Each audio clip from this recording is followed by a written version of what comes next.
Hello and welcome again to this edition of Meet the Candidates 2020 here on WCMU TV.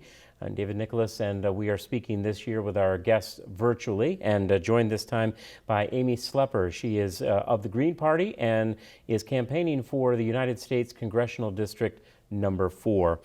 Amy, congratulations on moving forward to this point in the campaign. We appreciate you joining us. And in the first minute or two, tell us a little bit about you, your background, and the experience you bring to the campaign. Hi, thank you for having me on the show. And I first became aware of things not being quite right with our country and our state when I was left homeless because I could not afford my medications I needed.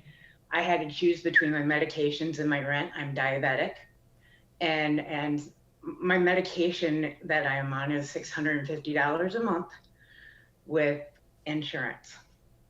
So I decided to become proactive, and I looked around, and the Democratic Party was one I first started kind of leaning towards, but I noticed that there was, they were starting to lean more towards the Republican Party too.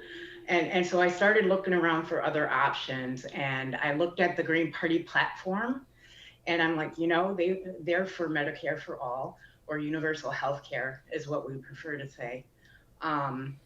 And we, are advocates for everyone having health care so that people don't end up homeless because they have to choose between their medications and their rent.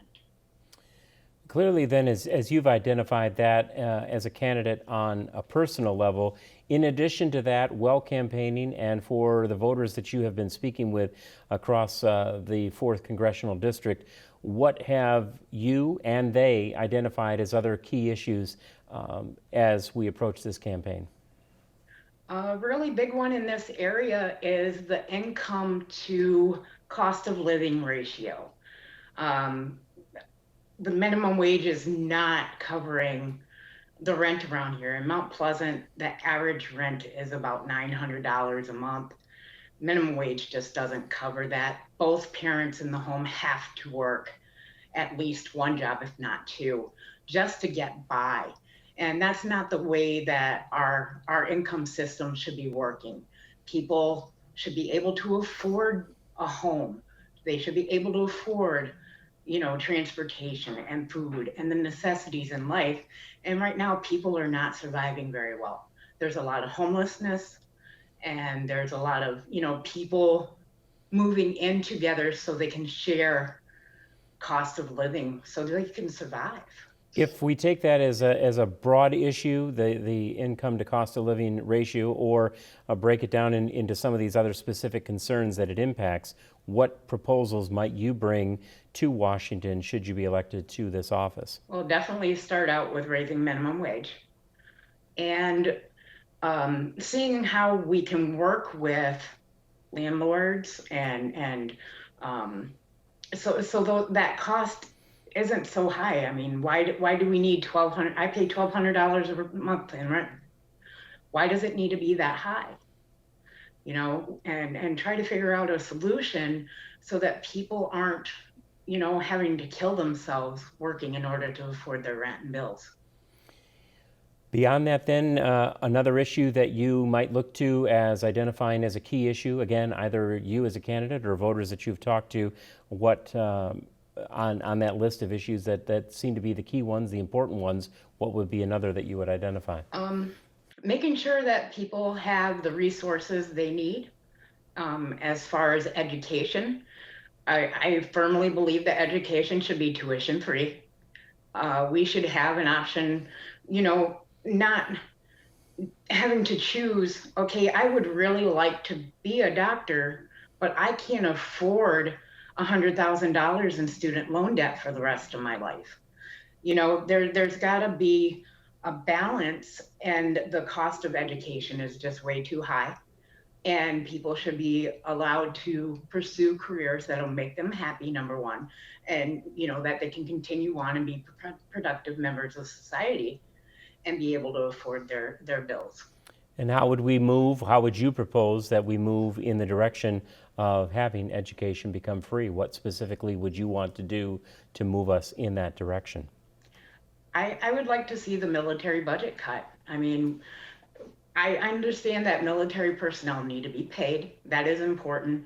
But I think we have a sorely inflated military budget. We have the largest budget in the world.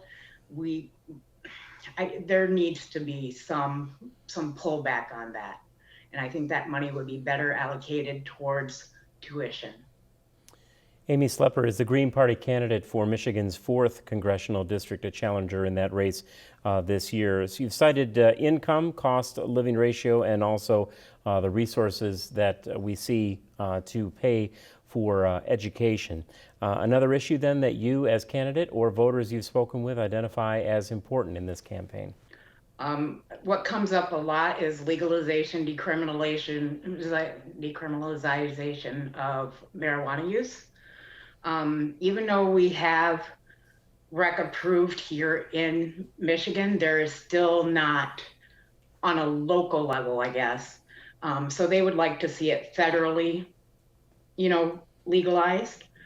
And that way because the DA, if they came in, they could feasibly seize your whatever you have because it's still federally illegal. Even though Michigan's approved it, there seems to be that in the back of their minds, they're worried that they might still be arrested or have things confiscated if the DEA was to get involved. So that is that worry of I've heard that several times on the campaign trail that they're worried about that. And running for office to represent this district in Michigan, yes, and how the voters identify that, but as we see, it has become legal in some states, but not all, as you explained also. So how do you go about forming a coalition, or what have other candidates potentially in other states where it is not yet legalized? Has there been any exchange of ideas of how you might take an incremental approach to bringing this about on a national level? Oh, on a national level, they have actually had proposals to legalize or at least decriminalize marijuana use. So if I was to be elected, I would definitely be proactive in voting something like that forward. And about 5 minutes left as we continue looking at the issues that you, Amy, have cited as candidate, and voters have also identified with you. And you brought up initially in your introduction to yourself the connection to costs for health care. Is there anything else on that front, since that has been identified by many that we've spoken with as a key issue, that you would look at specifically as what people are telling you about healthcare overall, or perhaps particularly prescription drug costs, and specific proposals you would have to address that broad picture of healthcare in America and here representing Michigan? I would definitely be looking forward to making sure that bills that come across would be inclusive, so it reflects what everybody needs. That's why I like the term universal health care, because it covers, everything, and that everyone doesn't have to pay out of pocket for that things, even if we have to raise the taxes a little bit higher or, cut back on, extra programs that don't need, like I said, the military program. I don't believe we need that much military force. But we need to get people that health care because it is causing such a financial drain on the working class people. Where would you target potential tax increases then, if you were noting those, and where else in the budget might you make the reductions to also make universal health care, along with your call and proposal to make free the cost of education? Where might some of those tax increases come, or other cuts in the federal budget? Federal income tax above $100,000 a year. If you make over $100,000 a year, your income tax would go up about 5%. And in about 3 minutes here, I wonder if there's another issue that you would cite again as candidate or ones that voters have raised. The 4th District, one of the largest across the state of Michigan. So in talking with folks, what other concerns are they raising with you or are you seeing as key on the campaign trail? Definitely climate issues. We still have water issues in the St. Louis area, and we want to work harder to pass legislation to clean up and provide we need basic water and food to survive. And if we don't have clean water, we don't have clean food, because we use that water to grow our food or livestock. And, we need to put that as a priority. Otherwise, as a race, we're not going to survive. Our food will be too tainted and we will die off. Not enough laws then, in your view, or not enough enforcement of the laws that are on the books? What do you or the voters think on that? A little bit of both. Mostly the enforcement. Companies need to be held accountable when they're dumping chemicals into our water and our lands. And there shouldn't be loopholes for them to get away with, basically either killing or causing cancer. A lot of people died of cancer in the St. Louis area because of the toxic pollution there. So definitely enforcement and consequences for their actions when they violate those laws. Anything else briefly on the environmental front that you would point to? We've got about a minute, and I want to give you the last 30 seconds also for a final message to the voters. But anything else you would note environmental policy-wise? We need to take care of our land. We need to stop relying so much on the use of plastic. There are alternatives to plastic. If we grew hemp and utilize, we can make plastic-like products with hemp, and it's more cost-effective, it's biodegradable. This is a way that we can use to eliminate all the excess garbage that's in our landfills and on our roads. You go down the road and you see plastic stuff all the time. And hemp is a good solution. It's a moneymaker, and it would be very beneficial for our state, for sure. In that last 30 seconds, then, a final message that you would want to leave with the voters as they get set to go to the polls. What would that message be?